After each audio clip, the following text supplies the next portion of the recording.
नमस्कार, आप देख रहे हैं आपका अपना युग करवट न्यूज चैनल। आपके साथ मैं हूं शोभा भारती। पेश है आज का हमारा न्यूज बुलेटिन। आइए नजर डालते हैं आज की हेडलाइन। सीबीएसई का 12वीं का रिजल्ट घोषित, लड़कियों ने मारी बाजी। कांवड़ यात्रा में सुरक्षा के साथ सेवा भी कर रही पुलिस। और गाजियाबाद के इंदिरापुरम में पत्नी की हत्या कर छत से कूदे पति की टूटी लाश, पुलिस ने किया गिरफ्तार। गाजियाबाद के कविनगर थाना पुलिस ने वाहन चोरों के गिरोह को पकड़ा। इस गिरोह के 4 सदस्य गिरफ्तार किए गए हैं। सबसे बड़ी बात कि इस गिरोह ने 300 से अधिक वाहन चुराए हैं। इनकी निशानदेही पर सोनीपत से वाहन बरामद किए गए हैं। गाड़ियों के ये पार्ट्स गाजियाबाद के थाना कविनगर में हैं। इनको पुलिस ने हरियाणा के सोनीपत से बरामद किया है। जिस चोर की निशानदेही पर यह बरामदगी हुई है, उसकी कहानी भी कुछ कम दिलचस्प नहीं है। ये पिछले तकरीबन 20 साल से वाहन चुरा रहा है। इस दौरान इसने 300 से अधिक वाहन चुराए हैं। वाहन चुराकर आजकल सोनीपत में बेच दिया करता था। हापुड़ के जोगेंद्र ने अपने साथियों के साथ गैंग बनाया और वाहन चोरी करने लगा। पहले ये चोरी के वाहनों को मेरठ बेचता था। वहाँ सख्ती होने के बाद सोनीपत बेचने लगा। कविनगर पुलिस ने इनके कब्जे से 8 वाहन और वाहनों के अनेक पुर्जे बरामद किए हैं। ब्यूरो रिपोर्ट, युग करवट। सीबीएसई की 12वीं की परीक्षा का परिणाम घोषित कर दिया गया है। 92% से कुछ अधिक छात्र छात्राएं पास हुई हैं। बुलंदशहर और गौतम बुद्ध नगर की 2 छात्राओं को 100% अंक मिले हैं। गाजियाबाद की पास हुई छात्राओं ने जश्न मनाया। सीबीएसई बोर्ड के 12वीं के नतीजे घोषित हो गए हैं। उत्तर प्रदेश की बुलंदशहर की रहने वाली तान्या सिंह ने 12वीं की परीक्षा में 500 में से 500 अंक हासिल किए हैं। रिजल्ट आने के बाद गाजियाबाद के डीपीएस में जश्न का माहौल है। स्कूल की एक और स्टूडेंट सौम्या नामदेव को 500 में से 497 नंबर मिले हैं। काफ़ी इंतज़ार के बाद आज सीबीएसई ने 12वीं का परीक्षा परिणाम घोषित कर दिया है। गाजियाबाद के सभी अधिकतर स्कूलों के छात्रों ने परीक्षा परिणाम में बाजी मारी है।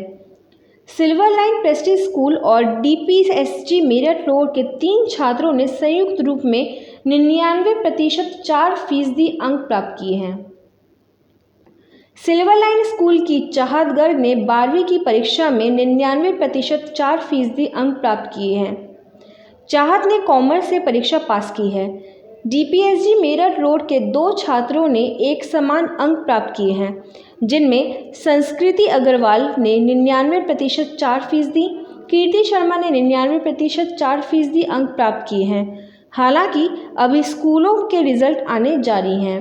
इसके अलावा इसी स्कूल के 3 अन्य छात्रों ने एक समान 99% 2% अंक प्राप्त किए हैं, जिनमें गार्गी सिंह ने 99% 2%, ग्रेसी गुप्ता 99% 2 और ध्रुव सिंघल ने 99% 2% अंक प्राप्त किए हैं।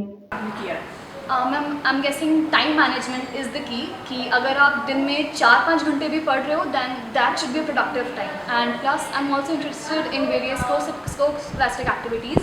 So basically I participated in many. I took part in many theatre competitions and I even brought laurels to the school. I took part in dancing competitions, in MUNs, debates.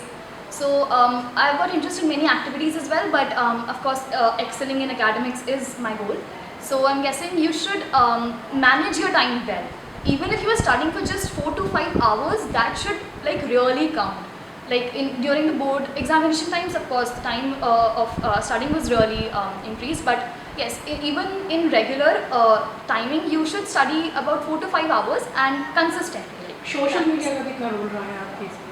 Ma'am, I'm guessing Friends is a big support system to keep you mentally sane during those examination times. Like, you know, when you think a lot about board hai, then you know there are friends who keep you calm कि तेरा तो हो जाएगा। मेरा नाम गार्गी सिंह है, from CBSE और मेरा स्कोर है 99.2%। किस तरीके से आपने अपनी पढ़ाई का शेड्यूल रखा है? क्या आपने प्रक्रिया अपनाई जिससे कि आप ये अचीवमेंट कर सकें? शेड्यूल ये था कि आफ्टर स्कूल आवर्स कुछ टाइम सेल्फ स्टडी के लिए डिवोट करना है। मैंने कोचिंग नहीं किया, खुद ही। सोशल मीडिया का कितना रोल रहा है आपकी? सोशल मीडिया मेरे पास फ़ोन नहीं है और मेरे पास सोशल मीडिया में मैं नहीं हूँ, बट जैसे कि क्वेश्चन पेपर्स प्रीवियस ईयर और उनके लिए मैं जाती थी। तो इसका श्रेय आप किसे देना चाहती हैं? मेरे पेरेंट्स को, टीचर्स को, जिन्होंने इतने एफर्ट्स किए इसमें, स्कूल को एंड फ्रेंड्स एंड ऑल। अब आगे करियर में क्या करना चाह रहे हैं? करियर अभी CUET दिया है, इसके बाद इसका रिजल्ट आएगा, फिर कॉलेज और उसके बाद I plan to go in UPSC civil services. और मैंने 99.2% स्कोर किया। किस तरीके से आपने अपनी पढ़ाई का शेड्यूल रखा है? Apart from school hours and a bit of coaching and ज़्यादा फोकस ऑन सेल्फ स्टडी। तरीके से किया आपने?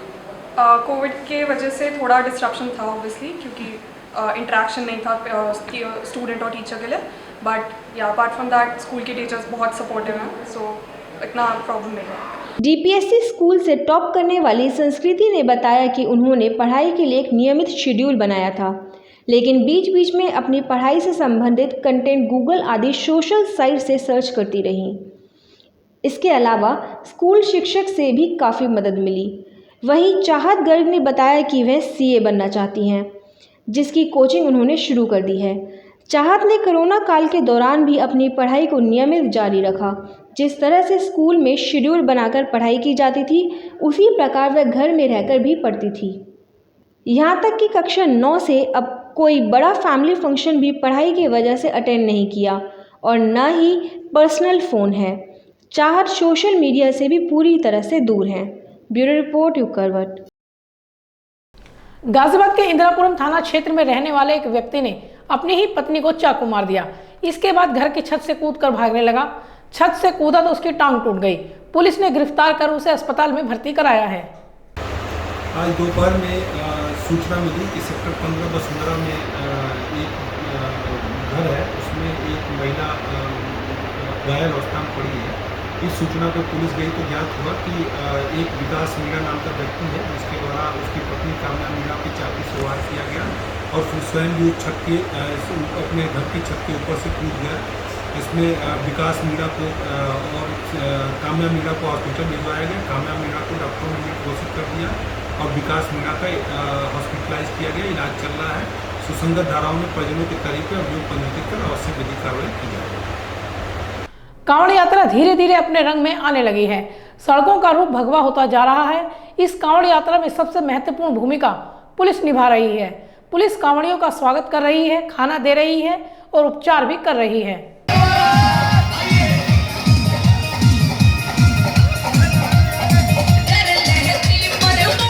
कांवड़ यात्रा धीरे धीरे अपने चरम पर पहुंचने लगी है। सड़क भगवा नजर आने लगी है। इस दौरान अलग अलग तरह के नज़ारे देखने को मिल रहे हैं। प्रशासन ने अनेक व्यवस्थाएं की थी, मगर बारिश ने मुसीबत बढ़ा दी। कई जगह सड़कें टूट चुकी हैं, जल भराव के नज़ारे दिख रहे हैं, लेकिन ये सब मुसीबतें कांवड़ियों के हौसले को बिल्कुल कमज़ोर नहीं कर रही हैं। कांवड़िए अपने रास्ते पर लगातार आगे बढ़ रहे हैं। इस बार सबसे ज़्यादा प्रभावित पुलिस विभाग कर रहा है। हर ज़िले के तमाम पुलिस अधिकारी दिन रात सड़क पर हैं। इतना ही नहीं, पुलिस सेवा भाव में भी जुटी है। नोएडा के दृश्य देखिए, आपको इन्हें देखकर पुलिस के प्रति सम्मान बढ़ेगा। नोएडा पुलिस ने कांवड़ियों को माला पहनाई, मिठाई खिलाई और तिरंगा भी भेंट किया।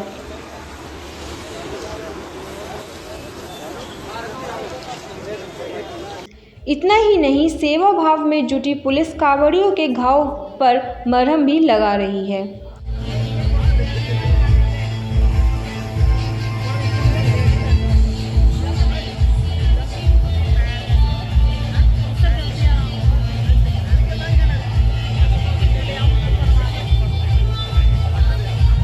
सड़कों पर रंग बिरंगी सजी हुई कावड़ नजर आ रही है। छोटे बच्चे से लेकर बड़े बुजुर्ग तक इस यात्रा में शामिल हैं।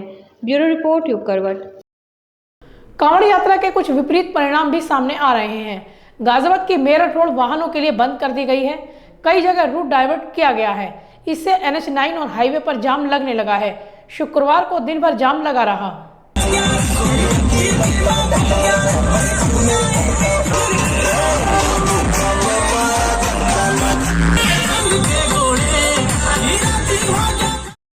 कांवड़ एक बेहद पवित्र यात्रा है, मगर इसके कुछ परेशान करने वाले परिणाम भी सामने आते हैं, जैसे कि यातायात व्यवस्था का गड़बड़ा जाना।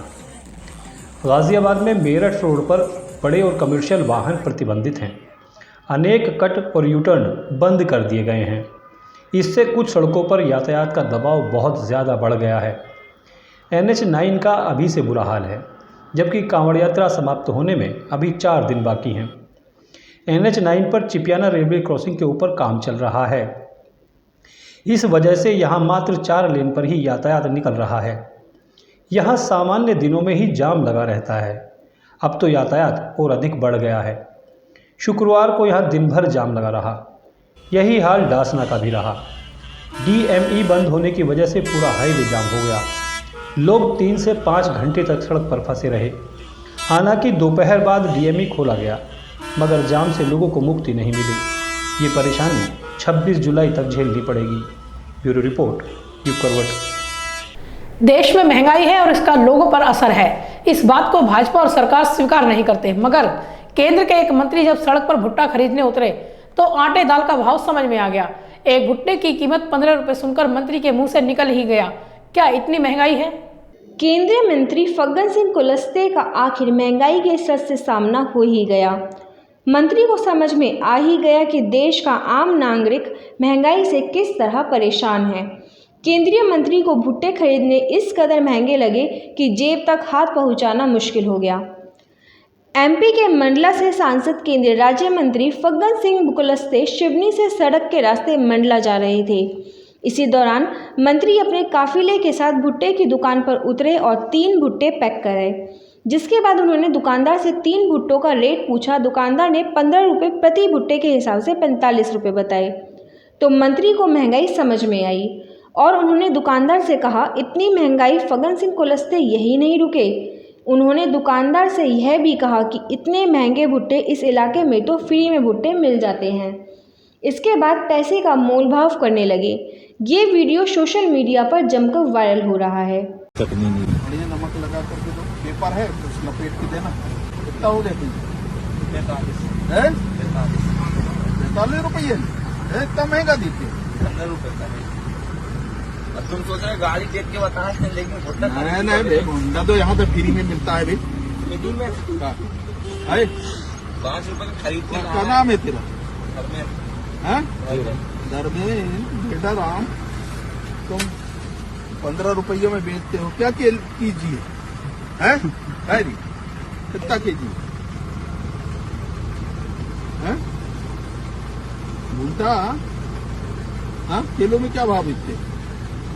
ब्यूरो रिपोर्ट, युग करवट। उत्तर प्रदेश में मनाए जा रहे भूजल सप्ताह का समापन हो गया है। समापन समारोह में मुख्यमंत्री योगी आदित्यनाथ शामिल हुए। इस दौरान डिजिटल भूजल रथ भी रवाना किया गया था। मुख्यमंत्री ने भूजल बचाने वालों का अभिनंदन किया। मुख्यमंत्री योगी आदित्यनाथ द्वारा अटल भूजल योजना के प्रचार प्रसार के लिए मनाए गए भूजल सप्ताह का समापन हो गया। मुख्यमंत्री ने समापन कार्यक्रम में संबोधित करते हुए कहा कि भूजल बचाने वालों का अभिनंदन है, भूजल संरक्षण में काम करने वालों को बधाई। 16 जुलाई से लेकर के 22 जुलाई के बीच में आयोजित हो रहे इस भूजल सप्ताह के दौरान 17 जुलाई को लखनऊ से 10 जनपदों की 550 ग्राम पंचायतों यानी 26 विकास खंड और 550 ग्राम पंचायतों के लिए भूजल रथ का शुभारंभ करने का भी अवसर मुझे प्राप्त हुआ। और आज इस समापन समारोह में इस क्षेत्र में कार्य करने वाले विशिष्ट महानुभावों को सम्मानित करने का भी अवसर मुझे प्राप्त हुआ। मैं इस अवसर पर उन्हें बधाई देता हूं और भूजल के लिए कार्य करने वाले, जल संरक्षण उसके उचित प्रबंधन के लिए कार्य करने वाले उन सभी महानुभावों का, जिन्होंने प्रत्यक्ष और अप्रत्यक्ष भागीदारी के माध्यम से इस कार्यक्रम को सफल बनाया है, उन सभी का मैं हृदय से अभिनंदन करता हूं। मुख्यमंत्री योगी आदित्यनाथ ने इस अभियान को गति देते हुए 5 कालिदास मार्ग से डिजिटल भूजल रथ को फ्लैग ऑफ किया था। भूगर्भ जल सप्ताह के दौरान मुख्यमंत्री योगी आदित्यनाथ ने प्रदेश के गांव-गांव में भूजल संरक्षण की योजनाओं को जन जन तक पहुंचाने और इसे जन आंदोलन बनाने की बड़ी तैयारी की थी। फिर सामान्य स्थिति में लाने की कार्रवाई की जा रही है और 17 जुलाई को हम लोगों ने 10 जनपदों के, जिसमें बुंदेलखंड के 6 जनपद थे और पश्चिमी उत्तर प्रदेश के 4 जनपद थे, जिसमें मुजफ्फरनगर, शामली, मेरठ, बागपत, इनके 26 विकास खंडों के 550 ग्राम पंचायतों में जिस विशेष अभियान को आगे बढ़ाना था, जिसके लिए भूजल रथ यहाँ से प्रारंभ किए गए, वे वहाँ पे जन जागरूकता के इस विशेष अभियान के साथ जुड़े हुए हैं और उस कार्यक्रम में अवेयरनेस के लिए कार्यक्रम वहाँ तक पहुँचाने के साथ साथ लोगों को जल के बूंद के संरक्षण के लिए प्रेरणा प्रदान कर रहे थे। योगी आदित्यनाथ ने यह भी कहा कि जल है तो जीवन है। जल और जीवन के भाव को सभी समझते हैं। नदियों को पुनर्जीवित किया जा रहा है क्योंकि नदियों का योगदान अहम है। योगी आदित्यनाथ ने कहा कि गांवों में अब अमृत सरोवर बन रहे हैं। रेन वाटर हार्वेस्टिंग को अनिवार्य किया गया है। 5 साल में जल संरक्षण के लिए कई अभियान चले। ब्यूरो रिपोर्ट, युग करवट। दिल्ली के मुख्यमंत्री अरविंद केजरीवाल ने आज भाजपा पर बड़ा हमला बोला। उन्होंने आरोप लगाया कि आम आदमी पार्टी को साजिश के तहत टारगेट किया जा रहा है। केजरीवाल ने कहा कि सीबीआई जल्द ही मनीष सिसोदिया को गिरफ्तार कर लेगी। तो आखिर ये आम आदमी पार्टी के पीछे क्यों पड़े हैं, हम ही लोगों के पीछे क्यों पड़े हैं? 3 कारण हैं। पहला कारण, आम आदमी पार्टी वाले कट्टर ईमानदार हैं। वो पूरे देश को भरोसा हो गया आम आदमी पार्टी वाले कट्टर ईमानदार हैं। सारा देश कहता है यार कुछ भी हो, ये लड़के हैं तो ईमानदार। ये लोग झूठे केस बना बना के हमारे ऊपर कीचड़ फेंकना चाहते हैं। ये दिखाना चाहते हैं दुनिया को कि देखो ये भी हमारे जैसे ही हैं, जैसे हम भ्रष्ट हैं ये भी वैसे ही हैं, ये भी भ्रष्टाचारी हैं। पर दुनिया इनके यकीन नहीं कर रही। दुनिया खुद ही कह रही है कि झूठे केस लगा रहे हैं। तो जो मर्जी कर लो, सच सच होता है, झूठ झूठ होता है। जितना मर्जी कीचड़ तुम फेंक लो, कीचड़ चिपक नहीं रहा हमारे ऊपर। पाक साफ है हम लोग, सच्चाई के रास्ते पे चलते हैं, भगवान हमारे साथ है। दूसरा कारण, ये हमारे पीछे क्यों पड़े हैं हाथ धो के? जब से पंजाब में आम आदमी पार्टी जीती है, पूरे देश के अंदर आम आदमी पार्टी की आंधी आ रही है। पूरे देश के अंदर आम आदमी पार्टी की चर्चा हो रही है। पूरे देश में आम आदमी पार्टी फैल रही है। ये उसे रोकना चाहते हैं। ये नहीं चाहते कि आम आदमी पार्टी पूरे देश के अंदर इनकी टक्कर में खड़ी हो। पर मैं इन्हें कहना चाहता हूँ, तुम जो मर्जी कर लो, आम आदमी पार्टी को पूरे देश में फैलने से कोई नहीं रोक सकता। आम आदमी पार्टी पूरे देश के लोगों की उम्मीद बन चुकी है। देश के अंदर हर आदमी चाहता है मेरे बच्चे को अच्छी शिक्षा मिले। देश के अंदर हर आदमी चाहता है मेरे परिवार को अच्छा इलाज मिले। देश के अंदर हर आदमी चाहता है हमें 24 घंटे बिजली मिले, अच्छी सड़कें मिले, अच्छा पानी मिले, अच्छी बिजली मिले, फ्री बिजली मिले। सब लोग अच्छी सुविधाएं चाहते हैं। हर आदमी चाहता है देश के अंदर भ्रष्टाचार खत्म हो। हर आदमी चाहता है मेरा देश दुनिया का नंबर 1 देश बने। अब आम आदमी पार्टी से ही उम्मीद है पूरे देश के लोगों को, उसको फैलने से कोई नहीं रोक सकता। एक अंग्रेजी में कहावत है, no one can stop the idea whose time has come. Aam Aadmi Party's time has come, India's time has come. Bharat का समय आ चुका, अब कोई नहीं रोक सकता। और तीसरा कारण, ये क्यों हमारे पीछे हाथ धो के पड़े हैं, दिल्ली के कामों को रोकना चाहते हैं। दिल्ली के अंदर जो शानदार काम हो रहे हैं, सिंगापुर की सरकार पूरे दुनिया के मेयर बुलाए उन्होंने, और केजरीवाल को बुलाया कि आके इनको जरा सा सिखाओ कि आप दिल्ली में क्या काम कर रहे हो। इससे बड़ी गर्व की बात क्या हो सकती है? दिल्ली के कामों की पूरी दुनिया में चर्चा हो रही है।